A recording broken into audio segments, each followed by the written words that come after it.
I want to talk a little bit about sensationalism among LDS Youtubers today, as the title of this video says.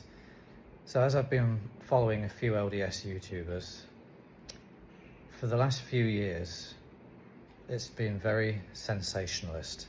They come up with these amazing, dramatic titles for their videos and headlines. It seems like every single thing an apostle says, they blow it up as though it's something amazing, something revolutionary. What did Elder Bednar just say? Or when a new apostle is called, or a new prophet or counselor on the first presidency is called, that they're coming up with all the reasons why these people were called. So Elder Kosei was just called. Oh, Elder Kosei was called because of this, and because he is this, and he's done that. Elder Christofferson is now on the first presidency because he's a lawyer. Now we have 2 lawyers on the first presidency. You know, and it's easy to go along with this sensationalism and to look at it and think, yeah, that's why. But really?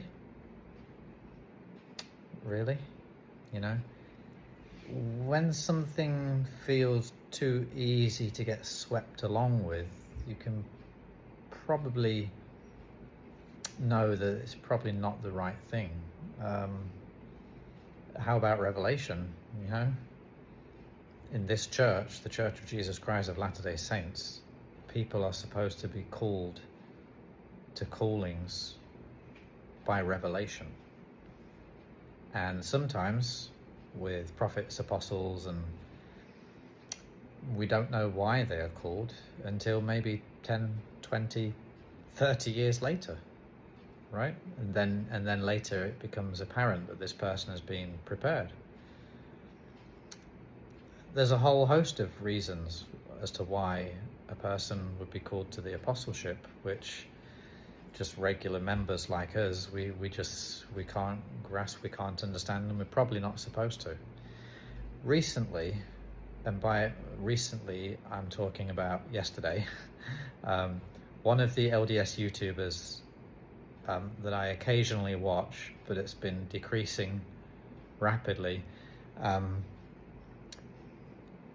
they put out a video where they're sharing leaked audio from Brother Brad Wilcox.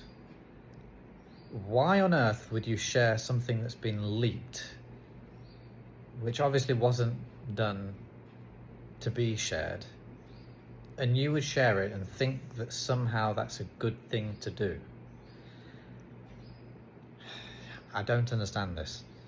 And I don't know what meeting it was. I don't know if it was while Brother Brad Wilcox was still on the General Young Men presidency, whether it was after he's been released, where in the world he was, what kind of meeting it was, other than it was supposedly a leadership meeting and it was leaked audio.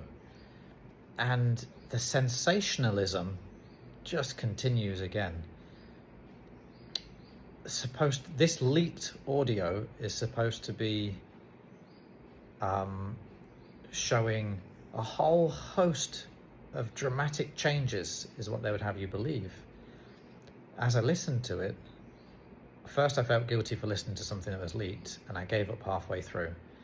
And secondly, I was just reading the comments to the video, and a lot of people were also questioning these are not revolutionary. You know, these have been done for the last 5-10 years. This is not what you're making it out to be. And so I think sometimes, you know, we've got this excitement about the second coming of Jesus Christ, and from what previous prophets and what current prophets and apostles are saying, that it's close, that we're starting to get a little overexcited. And you know, it's very easy to take your eye off the ball when you're just getting swept along with sensationalism. Yeah, the second coming of Jesus Christ may be getting closer, but when we say close, what do we mean? Do we mean it's a couple years out, a few years, 5 years, 10 years, 20 years? In the history of scriptures and the history of this earth, 20 years would be extremely close. Do you see what I'm saying?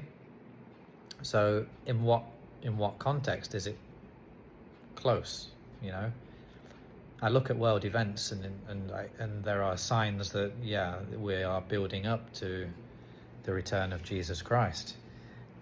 But if you're just being carried along with these sensationalist views and you're manipulating and over-exaggerating everything that any church leader says and creating these dramatic headlines that when you then go and listen to this video, it's not that dramatic at all, then you can see why certain LDS YouTubers are making these sensationalist headlines only for one reason, really. It's because they want to get views, likes and comments and new subscriptions on their videos. That's the only conclusion I have. Live the gospel of Jesus Christ, keep the commandments, be true to the covenants that you have made, both in the church and in the temple, and you will be ready and prepared for Jesus Christ's second coming, whenever it happens. Or, if it doesn't happen that soon, you'll be ready and prepared to meet him at the day of your death.